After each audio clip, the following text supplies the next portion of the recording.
Иногда путь меняется не потому, что вера уходит, а потому, что внутри наступает какая-то тишина.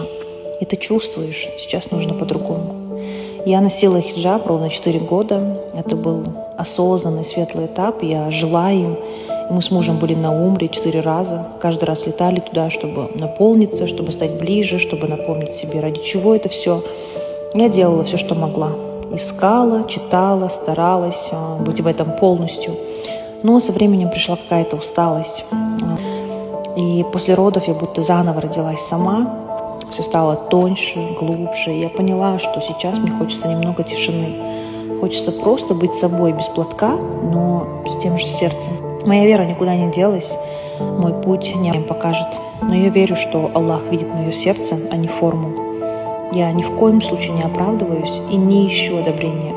Я просто делюсь по-настоящему, потому что, кажется, искренность